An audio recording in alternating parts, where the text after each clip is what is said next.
Welcome to नाने classes. दोस्तों, नाने क्लासेस के यूट्यूब चैनल पे आपका स्वागत है। आज है 3 मई और 3 मई 2023 के जितने भी most important Rajasthan current affairs के क्वेश्चन बनते हैं, आज हम उनका डिस्कस करेंगे। पूरा वीडियो ध्यान से देखना और लास्ट में मैं आपसे क्वेश्चन पूछूंगा जिनके जवाब आपको कमेंट बॉक्स में देने हैं। आज हम पढ़ेंगे जवानपुरा ग्राम पंचायत राष्ट्रीय स्तर पर हेल्दी विलेज घोषित, 2025 तक राजस्थान पीबी मुक्त राजस्थान अभियान और बच्चों के उल्लंघन और शोषण के खिलाफ सुरक्षा नवाचार का शुभारंभ, जिसको नाम दिया गया है सेव। सेव अभियान किस जिले में चलाया गया है, पूरी चर्चा इस वीडियो के माध्यम से करेंगे। रोज आपको 8 बजे क्लास मिलती है, संडे के दिन वीकली और फिर मंथली क्लास मिलती है। जैसे आज 4 बजे आपको अप्रैल महीने की मंथली टॉप जितने भी क्वेश्चन बनते हैं उनकी क्लास लाइव मिलेगी। स्टार्ट करें आज की क्लास। सभी विद्यार्थियों को गुड मॉर्निंग। सबसे पहले कल जो हमने पढ़ा था उसको एक बार रिवाइज करते हैं। नई दिल्ली के आईटीसी ग्रांट गोल्फ कोर्स में आयोजित ऑल इंडिया गोल्फ टूर्नामेंट में बेस्ट ग्रोस ट्रॉफी का खिताब किसने जीता? पुष्पेंद्र सिंह जी राठौड़। ये बीकानेर बीएसएफ डीआईजी है। इंदिरा महिला शक्ति प्रोत्साहन व सम्मान समारोह में प्रथम पुरस्कार से किसे सम्मानित किया गया? तो इनाये फाउंडेशन को। बजट 2023-24 में पशुधन निःशुल्क आरोग्य योजना के तहत लंपी से दुधारू गोवंश की हुई मृत्यु पर प्रति गाय कितने रुपए की आर्थिक सहायता दी जाएगी? 40,000 रुपए। और Rajiv Gandhi Centre for IT Development and e Governance किस जिले में स्थापित की जाएगी?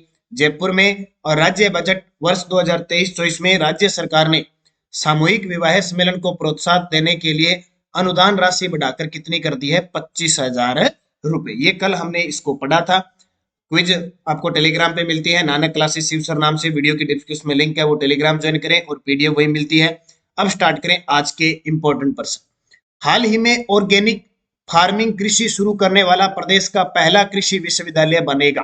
हाल ही में ऑर्गेनिक फार्मिंग कृषि शुरू करने वाला ये पाठ्यक्रम शुरू किया जाएगा और इसको प्रोत्साहित करने वाला प्रदेश का पहला कृषि विश्वविद्यालय कौन सा बनेगा?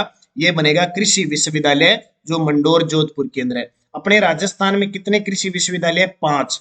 एक तो है श्री कर्ण नरेंद्र कृषि विश्वविद्यालय जोबनेर जयपुर में, एक कृषि विश्वविद्यालय मंडोर जोधपुर में, एक कोटा कृषि विश्वविद्यालय, एक स्वामी केशवानंद कृषि विश्वविद्यालय बीकानेर में है और एक है मोहनलाल सुखाड़िया कृषि विश्वविद्यालय उदयपुर के अंदर। 5 है।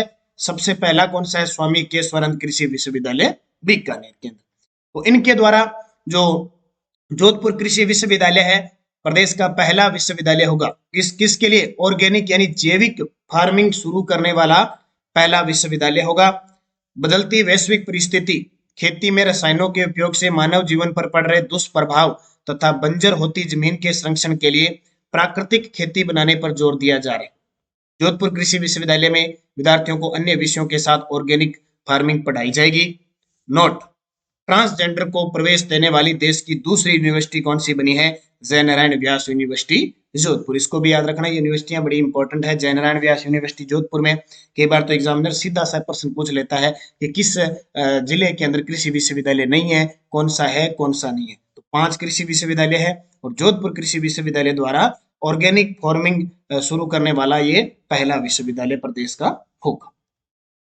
दूसरा प्रश्न, राजस्थान की किस ग्राम पंचायत को केंद्र सरकार ने राष्ट्रीय स्तर पर हेल्दी विलेज घोषित किया है? राजस्थान की एक ग्राम पंचायत है जिसको केंद्र सरकार के द्वारा, या हम कह सकते हैं राष्ट्रीय स्तर पर हेल्दी विलेज घोषित किया है, तो वो है जवानपुरा जयपुर। कौन सी? जवानपुरा जयपुर। बस याद रखना, हेल्दी रहना है तो जवानी में हेल्दी रहना है तो जवानपुरा, ठीक है। जवान हेल्दी रहते हैं, हेल्दी विलेज। तो प्रदेश की जवानपुरा ग्राम पंचायत जयपुर को केंद्र सरकार ने राष्ट्रीय स्तर पर हेल्दी विलेज घोषित किया है। इस गांव में डोर टू डोर कचरा संग्रहण, मैजिक पिट और घरों से निकलने वाले गंदे पानी के निस्तारण आदि का कार्य किया जाता है। तो ये बहुत शानदार है जवानपुरा ग्राम पंचायत। और खेरुणा गांव जो बूंदी है, ये भी चर्चा में रहता है। खेरुणा गांव जो बूंदी है, ये राजस्थान का पहला ओडीएफ प्लस आदर्श गांव है। पहला ओडीएफ प्लस आदर्श गांव है, इसको भी याद रखना। बिलोची गांव जयपुर से अगस्त 2021 में घर घर औषधि योजना की शुरुआत हुई थी। तीसरा प्रश्न देखो, प्रदेश में जोधपुर और पाली के बाद, जोधपुर और पाली के बाद कितने जिलों में I start next incubator centre स्थापित किए जाएंगे? यानी जोधपुर और पाली में तो है, इसके अलावा कितने जिलों में स्थापित किए जाएंगे? 8 जिलों के अंदर। कितने? 8। तो I start next incubator centre Jodhpur और पाली के बाद 8 जिलों में स्थापित होंगे। कुल जिले कितने हो जाएंगे फिर 10। एक जयपुर में स्थापित होगा और जोधपुर में हो चुका है उदयपुर, अजमेर, कोटा, बीकानेर, भरतपुर, चूरू, जोधपुर, पाली। टोटल कितने? 1 2 3 4 5 6 7 8 9 10 ये, ठीक है। टोटल इसके अंदर पाली वगैरह आ गया, तो 10 जिले इसमें शामिल है। उद्देश्य है स्टार्टअप को प्रोत्साहन देने के लिए विद्यार्थियों में उद्यमिता और कौशल विकास। तो इसको याद रखना अच्छे तरीके से। एक बात और बता देता हूं मैं, आई स्टार्ट एक योजना है सरकार की। कौन सी? आई स्टार्ट योजना है सरकार की। इस आई स्टार्ट फंड के माध्यम से सरकार ने जो स्टार्टअप है, स्टार्टअप को सरकार की ओर से उपलब्ध करवाए जाने पर जो मैचिंग शेयर है उसकी सीमा पहले 25 लाख रुपए थी, अब बढ़ाकर 1 करोड़ रुपए कर दी है। कितनी कर दी है? 1 करोड़ रुपए कर दी है, पहले कितनी थी? 25 लाख रुपए। तो याद रखना, प्रदेश में जोधपुर और पाली के बाद कितने जिलों में I start next incubator centre स्थापित किए जाएंगे? तो कितने? 8 जिलों के अंदर। तो टोटल कितने हो गए? 10। चौथा प्रश्न देखो, सामाजिक न्याय व अधिकारिता विभाग और यूनिसेफ के सहयोग से बच्चों के उल्लंघन और शोषण के खिलाफ सुरक्षा नवाचार का शुभारंभ किस जिले में किया गया? इसको शॉर्टकट में कहते हैं सेव। ठीक है, क्या कहते हैं? सेव। प्रश्न आ जाएगा सीधा ही, राजस्थान के किस जिले में सामाजिक न्याय व अधिकारिता विभाग और यूनिसेफ के द्वारा सेव अभियान चलाया गया? शॉर्टकट में देगा, सेव का पूरा नाम है बच्चों के उल्लंघन और शोषण के खिलाफ सुरक्षा नवाचार। तो ये अलवर जिले में, जैसे कुछ दिन पहले खुशी अभियान चला था अलवर जिले में, रास्ता खोलो अभियान चला था अलवर जिले में, उसी प्रकार सेव अभियान का शुभारंभ किया गया है। तो देखो बात कब की है? ये बात है 28 नवंबर 2022 को राजस्थान के सामाजिक न्याय व अधिकारिता मंत्री टीकाराम जूली ने सामाजिक न्याय व अधिकारिता विभाग और यूनिसेफ राजस्थान के संयुक्त तत्वाधान में राज्य के अलवर जिले से एक पायलट प्रोजेक्ट के रूप में बच्चों के उल्लंघन और शोषण के खिलाफ सुरक्षा यानी सेव नवाचार का शुभारंभ किया है। नवाचार का उद्देश्य बच्चों के सर्वांगीण विकास के लिए सभी प्रकार की मूलभूत सुविधाएं उपलब्ध करवाना है। अब ये तब चल रहा था, अब ये चल रहा है, अब चर्चा में आया है, इसलिए इसको वापस लिया गया। तो बच्चों के उल्लंघन और शोषण के खिलाफ सुरक्षा नवाचार का शुभारंभ अलवर जिले में किसके द्वारा? सामाजिक न्याय व अधिकारिता विभाग और यूनिसेफ के सहयोग से। तो याद रखना, लगभग जब भी एग्जाम होता है ना, एक आधा नवाचार से प्रश्न जरूर आता है, किस जिला प्रशासन के द्वारा कौन सा अभियान चलाया गया। कि जैसे हाल ही में मिशन एकलव्य अभियान चलाया गया था चित्तौड़गढ़ के अंदर, उसके तहत लाइब्रेरियां स्थापित की जा रही है डिजिटल। मिशन कोटड़ा उदयपुर के अंदर चलाया जा रहा है, जैसाणेरी लाडली जैसलमेर के अंदर चलाया जा रहा है। प्रकाश अभियान एक नागौर में चला था, एक अलवर के अंदर चला था। तो इस प्रकार ये अभियान है और पेपर में आते हैं, ध्यान रखना, खास करके अलवर वाले। जैसे ऑपरेशन अस्मिता अभी कुछ दिन पहले बूंदी में चला था, अंचल अभियान करौली में चला। तो ये अभियान आपको याद रखने हैं और मैं लगभग जब भी आता है एक एक चीज आपको बता रहा हूं।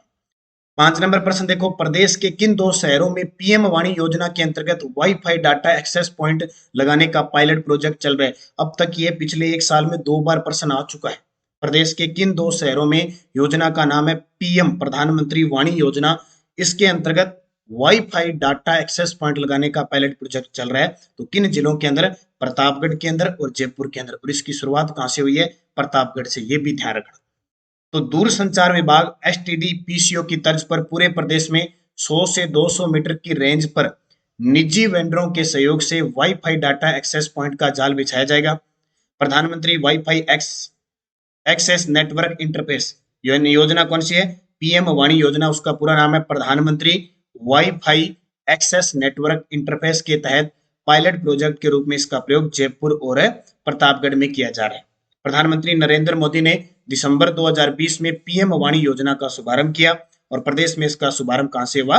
प्रतापगढ़ से। दोनों याद रखना, जैसे पिछले बजट में घोषित की थी कि पैरा स्पोर्ट्स एकेडमी कहां स्थापित होगी? एक होगी जयपुर में और जोधपुर में। पहले कहां स्थापित होगी? जोधपुर में। वो बार बार प्रश्न आ रहा है और कोई भी एग्जाम दे लो लगभग 1 साल का करंट आता ही है, 1 साल का करंट आता है। इसके अलावा कई बार क्या होता है, एग्जामिनर इस प्रकार का प्रश्न पूछता है 2 साल 3 साल पुराना भी हो, लेकिन जो चर्चा में आ जाए। मान लो दिसंबर 2022 में पीएम वाणी योजना का शुभारंभ किया था अपने राजस्थान में प्रतापगढ़ से, अब सरकार ने इसने जयपुर और शामिल कर दिया, तो 2 की पायलट प्रोजेक्ट के रूप में चल रहा है प्रतापगढ़ और जयपुर। तो अब बहुत ही 2020 का है, फिर भी एग्जामिनर अभी इसका पूछ सकता है। इसलिए हर चीज को टच में रखना जरूरी है, हर चीज का पता होना जरूरी है, आसपास के वातावरण में क्या हो रहा है, क्या सिस्टम चल रहा है, हमें जरूरी है।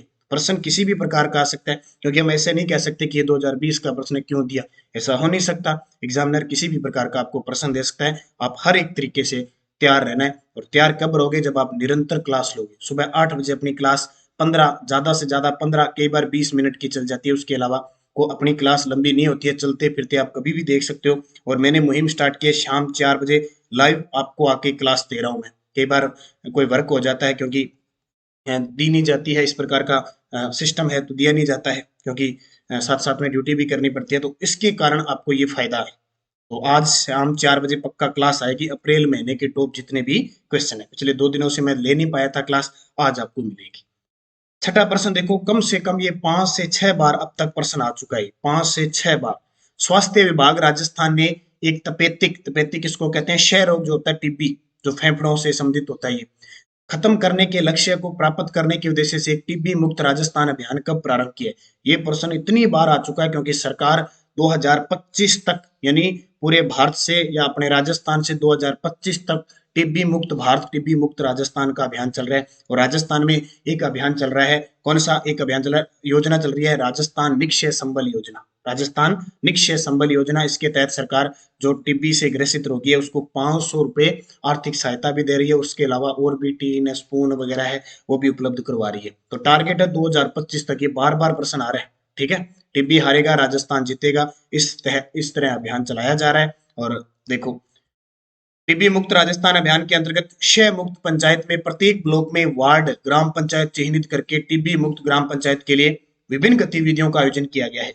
राष्ट्रीय क्षय उन्मूलन कार्यक्रम के अंतर्गत 2025 तक, याद रखना, राष्ट्रीय क्षय उन्मूलन कार्यक्रम के अंतर्गत 2025 तक जिले में क्षय उन्मूलन, क्षय यानी टीबी उन्मूलन का लक्ष्य अर्जित करने की दिशा में 15 अगस्त से 24 अप्रैल तक टीबी मुक्त राजस्थान अभियान भी चलाया गया। अपने 15 अगस्त 2022 से टीबी मुक्त राजस्थान अभियान चलाया गया। टीबी हारेगा राजस्थान जीतेगा। और राजस्थान में योजना कौन सी चल रही है, निक्षय यानी राजस्थान निक्षय संबल योजना। इसके तहत आर्थिक सहायता 500 रुपए रोगी को दिए जा रहे हैं पर मंथ। तो ये बहुत इंपॉर्टेंट है, ये रिपीट होंगे प्रश्न दोबारा, ऐसे नहीं कि एक बार आगे, कम से कम 4-5 बार ये आ चुका है, दोबारा फिर आ सकता है, तो इसको अच्छे तरीके से याद रखना। पीडीएफ आपको मिल रही है टेलीग्राम पे, Nanak classes Rajasthan current affairs और नानक क्लासेज शिव सर नाम से ज्वाइन करो, वीडियो के डिस्क्रिप्शन में लिंक है। और पिछले वीडियो का क्वेश्चन क्या था, 24 अप्रैल 2023 से मुख्यमंत्री ने महंगाई राहत शिविरों की शुरुआत कहां से की, तो महापुरा जयपुर से। और ये कब तक चलेगी, ये चलेगी 30 जून तक। ये प्रश्न पक्का बन गया, महंगाई राहत शिविर 30 जून 2023 तक चलेगी। अब आपके लिए क्वेश्चन जिसका जवाब आपको कमेंट बॉक्स में देना है, Rajiv Gandhi Centre for IT Development and e Governance किस जिले में स्थापित की जाएगी। ऐसे प्रश्नों को याद रखना, पेपर में आ जाए, गलत नहीं होना चाहिए, क्योंकि राजीव गांधी, इंदिरा गांधी के नाम पे कितने भी कोई सेंटर, आईटी डेवलपमेंट कुछ भी खुले, उनको जरूर याद रखना। जोधपुर, कोटा, उदयपुर, जयपुर, और सबसे ज्यादा 2 ही जिले कंफ्यूज करते हैं, जोधपुर और जयपुर। तो जोधपुर, कोटा, उदयपुर, जयपुर, सही जवाब आपको कमेंट बॉक्स में देना है, कौन सा जिला है। यस्टरडे डोज में क्वेश्चन क्या थे अपने, राजस्थान में प्रथम नगर पालिका 1864 में कहां स्थापित हुई, माउंट आबू में। राजस्थान में त्रिस्तरीय पंचायती राज व्यवस्था का प्रारंभ 2 अक्टूबर 1959। और पंचायत समिति का प्रधान अपना इस्तीफा किसे देता है, जिला प्रमुख को। और राजस्थान राज्य वित्त आयोग के किस अनुच्छेद के अंतर्गत उल्लेखित है, अनुच्छेद 243 जय कह दो, 9 कह दो या आई कह दो। और राजस्थान में ग्राम सभा की वर्ष में कितनी बैठक होती है, 4। कब कब, 2 अक्टूबर, 1 मई, 15 अगस्त और 26 जनवरी। ठीक है, ये क्वेश्चन रात 9 बजे की अपनी जो क्लास आती है उसमें मैं आपको करवाता हूँ, यहाँ पूछ लेता हूँ ताकि आप बता देते हो, क्योंकि हमारी नानक क्लासेज ऐप पे ये टेस्ट सीरीज चल रही है राजस्थान सामान्य अध्ययन की। और मैं आप सभी को अवगत करवा देता हूँ, इसकी वैलिडिटी है 31 दिसंबर 2023 तक। सिर्फ 200 रुपए में पूरे साल संडे को छोड़कर रोज टेस्ट मिलेगा। जैसे एक बार ये पूरी टेस्ट सीरीज पूरी हो चुकी है, वापिस भूगोल स्टार्ट कर दिया है। कल आपको टॉपिक मिला था स्थिति व विस्तार, आज मिलेगा भौतिक प्रदेश। तो ऐसे आपको याद रखना है अच्छे तरीके से, और राजस्थान जी के मजबूत होगा, ये टेस्ट सीरीज ले लेना। और 9 बजे इसकी व्याख्या मिलती है, तो जरूर इसको ज्वाइन करना आप, ठीक है। अब देखो नेक्स्ट डोज, आज के लिए क्वेश्चन आपकी क्या है, राजसिको की स्थापना कब हुई। 2 प्रश्न यहाँ से बनते हैं, राजसिको की स्थापना कब हुई और इसे कंपनी का दर्जा कब दिया गया, अभी रीट लेवल फर्स्ट में पूछा था। राज्य वित्त आयोग की स्थापना कब हुई और कितने वित्त आयोग हो चुके हैं। राज्य निर्वाचन आयोग की स्थापना कब हुई, राजस्थान राजस्व विभाग की स्थापना कब हुई, और राजस्थान संगीत नाटक अकादमी जोधपुर की स्थापना कब हुई। पांचों के जवाब मुझे कमेंट करके देना है, लगातार आपको पढ़ते रहना है, क्योंकि अभी सीएटी के रिजल्ट आ चुके हैं, हाईकोर्ट एलडीसी का रिजल्ट आ चुका है। हाईकोर्ट एलडीसी में थोड़ी सी दिक्कत आ रही है, ओबीसी की मेरिट सामान्य से ज्यादा गई, तो हो सकता है ओबीसी के बच्चे और इसमें पास होंगे, ये मेरे हिसाब से, क्योंकि 196 का क्राइटेरिया अगर जनरल का है तो ओबीसी को भी यहाँ तक रखने की कोशिश होगी। अभी इसमें विवाद चल रहा है, देखो क्या किया जाता है। हाईकोर्ट की एलडीसी की भर्ती है तो हाईकोर्ट में जाना तो निश्चित है, तो ये थोड़ा सा ध्यान रखना। बाकी जो पास हो चुके हैं उनको हार्दिक शुभकामनाएं, और वो अपनी टाइपिंग की तैयारी करें, क्योंकि बहुत सारे बच्चे टाइपिंग में सबसे ज्यादा निकलते हैं, लगभग ही निकल जाते हैं, और सीटें खाली रहने का भी चांस हो जाता है। तो आप जो पास हो चुके हैं वो अच्छे तरीके से करें। ठीक है, निरंतर अध्ययन करें। हमारी नानक क्लासेज ऐप में टेस्ट सीरीज चल रही है, देखो आरपीएससी असिस्टेंट प्रोफेसर की चल रही है, सेकंड ग्रेड की चल रही है, पीटीआई की चल रही है, फर्स्ट ग्रेड की चल रही है, गोल्ड मेंबरशिप है, करंट अफेयर्स है, ये सारी टेस्ट सीरीज चल रही है। कोई भी आप ज्वाइन करें, अध्ययन करें अच्छे तरीके से, और निरंतर प्रवाह में बने। धन्यवाद। जय हिंद, जय भारत, जय राजस्थान।